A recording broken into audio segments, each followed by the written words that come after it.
ಎಲ್ರಿಗೂ ನಮಸ್ಕಾರ. ಅನು ಕಿಚನ್ಸ್ಗೆ ಸ್ವಾಗತ. ಇನ್ನೇನ್ ಗೌರಿ ಗಣೇಶ ಹಬ್ಬ ಹತ್ರ ಬರ್ತಾ ಇದೆ.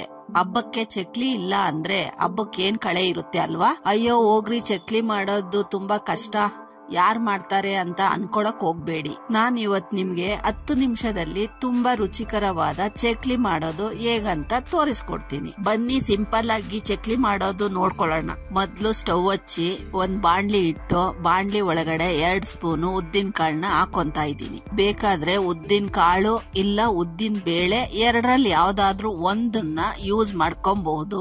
ನಾನು ಉದ್ದಿನ ಕಾಳನ್ನ ಹಾಕೊಂಡು ಹುರ್ಕೊಂತಾ ಇದ್ದೀನಿ. ಕಾಳನ್ನ ಹುರ್ಕೋಬೇಕಾದ್ರೆ ಸ್ಟವ್ ನ ಸ್ವಲ್ಪ ಮೀಡಿಯಂ ನಲ್ಲಿ ಇಟ್ಕೊಂಡು ಕಾಳು ಕೆಂಪುಗಾಗೋವರೆಗೂ ಚೆನ್ನಾಗಿ ಹುರ್ಕೊಳ್ಳಿ. ಉದ್ದಿನ ಕಾಳನ್ನ ಇಷ್ಟು ಕೆಂಪುಗಾಗೋ ಗಂಟ ಹುರ್ಕೊಂಡು ಸ್ಟವ್ ಆಫ್ ಮಾಡ್ಕೊಳ್ಳಿ. ಇವಾಗ ಇದಕ್ಕೆ 3 ಸ್ಪೂನ್ ಹುರ್ಗಡ್ಲೆ ಜೊತೆಗೆ 6 ರಿಂದ 7 ಕೆಂಪು ಮೆಣಸಿನ್ಕಾಯಿನ ಹಾಕೊಳ್ತಾ ಇದೀವಿ. ಇದನ್ನೆಲ್ಲ ಹುರ್ಕೊಬೇಕು ಅಂತ ಏನಿಲ್ಲ, ಜಾರ್ಗ್ ಹಾಕೊಂಡ್ ಪುಡಿ ಮಾಡ್ಕೊಂಡ್ರೆ ಸಾಕು.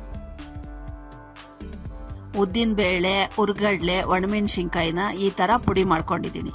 ಇವಾಗ ನೆಕ್ಸ್ಟ್ ಪ್ರೋಸೆಸ್ಗೆ ಒಂದು ಬೌಲ್ಗೆ 2 ಬಟ್ಲಷ್ಟು ಅಕ್ಕಿ ಹಿಟ್ಟನ್ನ ಹಾಕೊಳ್ತಾ ಇದ್ದೀನಿ.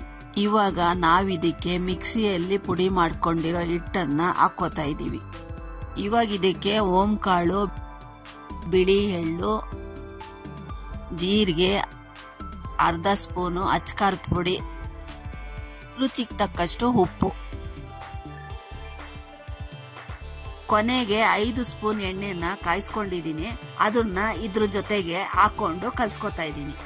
ನೀವು ಬೇಕು ಅಂದ್ರೆ ತುಪ್ಪನಾದ್ರೂ ಹಾಕೊಬಹುದು, ಇಲ್ಲೋ ಆದ್ರೆ ಬೆಣ್ಣೆನಾದ್ರೂ ಕಾಯಿಸ್ಕೊಂಡು ಹಾಕೊಬಹುದು. ಈ ತರ ಚೆನ್ನಾಗಿ ಕಲ್ಸ್ಕೊಂತಾ ಇದ್ದೀನಿ. ಉಪ್ಪು ಖಾರ ಚೆನ್ನಾಗಿ ಮಿಕ್ಸ್ ಆಗ್ಲಿ ಅಂತ 2 ರಿಂದ 3 ನಿಮಿಷ ಚೆನ್ನಾಗಿ ಮಿಕ್ಸ್ ಮಾಡ್ಕೊಳ್ಳಿ. ಈ ತರ ಚೆನ್ನಾಗಿ ಮಿಕ್ಸ್ ಮಾಡ್ಕೊಬೇಕು.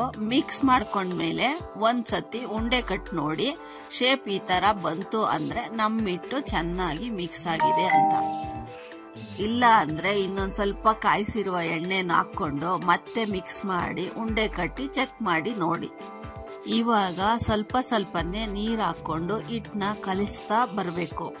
ಒಂದೇ ಸತಿ ಜಾಸ್ತಿ ನೀರು ಹಾಕೊಳಕ್ ಹೋಗ್ಬೇಡಿ. ಸ್ವಲ್ಪ ಸ್ವಲ್ಪ ನೀರ್ ಹಾಕೊಂಡು ಹಿಟ್ಟನ್ನ ಇನ್ನು ಕಲಿಸ್ತಾ ಬನ್ನಿ. ಹಿಟ್ಟನ್ನು ತುಂಬಾ ಗಟ್ಟಿಯಾಗೂ ಕಲ್ಸ್ಕೊಬಾರ್ದು, ತುಂಬಾ ತೆಳುವಾಗೂ ಕಲ್ಸ್ಕೊಬಾರ್ದು. ಒಂದು ಮೀಡಿಯಂ ಅದಕ್ಕೆ ಕಲ್ಸ್ಕೊಬೇಕು. ಯಾಕಂದ್ರೆ ಹಿಟ್ಟು ತೆಳುವಾಗೋದ್ರೆ ಚಕ್ಲಿ ಸ್ಟಾರ್ ಶೇಪ್ ಬರುತ್ತಲ್ವಾ, ಅದು ಬರಲ್ಲ.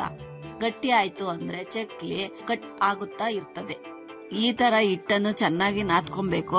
2-3 ನಿಮಿಷ ಚೆನ್ನಾಗಿ ಮಿಕ್ಸ್ ಮಾಡ್ಕೊಂಡ್ರೆ ಈ ತರ ಬರುತ್ತೆ.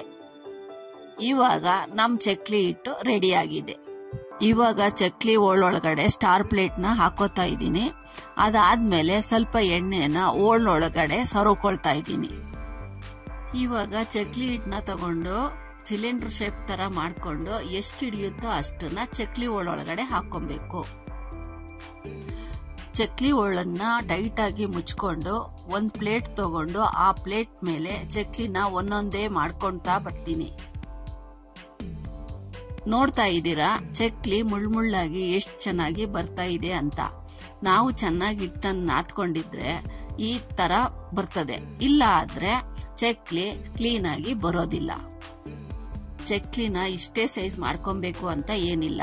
ನಿಮ್ಗೆ ಎಷ್ಟು ಸೈಜ್ ಬೇಕು ಅಷ್ಟೇ ಸೈಜ್ ಅಲ್ಲಿ ಮಾಡ್ಕೋಬಹುದು. ದೊಡ್ಡದ್ ಬೇಕಾದ್ರೆ ದೊಡ್ಡದು, ಚಿಕ್ಕದ್ ಬೇಕು ಅಂದ್ರೆ ಚಿಕ್ಕದು ಮಾಡ್ಕೊಬಹುದು.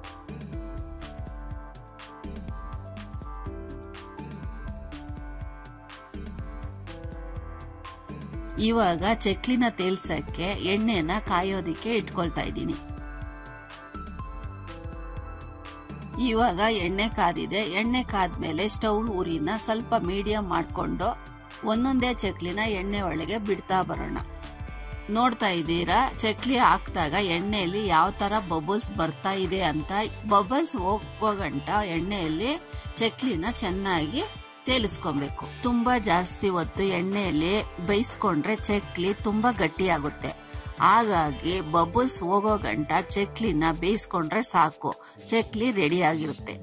ಇವಾಗ ಎಣ್ಣೆಯಲ್ಲಿ ಬಬಲ್ಸ್ ಹೋಗಿದೆ, ಹಂಗಂದ್ರೆ ಚಕ್ಲಿ ರೆಡಿ ಆಗಿದೆ ಅಂತ ಅರ್ಥ. ಇವಾಗ ಎಣ್ಣೆಯಿಂದ ಚಕ್ಲಿನ ಎತ್ಕೊಂತಾ ಇದ್ದೀನಿ. ನೋಡಿದ್ರಲ್ಲ ಎಷ್ಟು ಸಿಂಪಲ್ ಆಗಿ ಬರೀ 10 ನಿಮಿಷದಲ್ಲಿ ಚಕ್ಲಿ ಮಾಡಿದ್ವು ಅಂತ. ನೀವು ಕೂಡ ಮನೆಯಲ್ಲಿ ಸಿಂಪಲ್ ಆಗಿ ಮಾಡ್ಕೊಳ್ಳಿ. ಇದೇ ತರ ಸಿಂಪಲ್ ಅಡುಗೆಗಾಗಿ ಅನುಸ್ ಕಿಚನ್ ನ ಸಬ್ಸ್ಕ್ರೈಬ್ ಮಾಡಿ.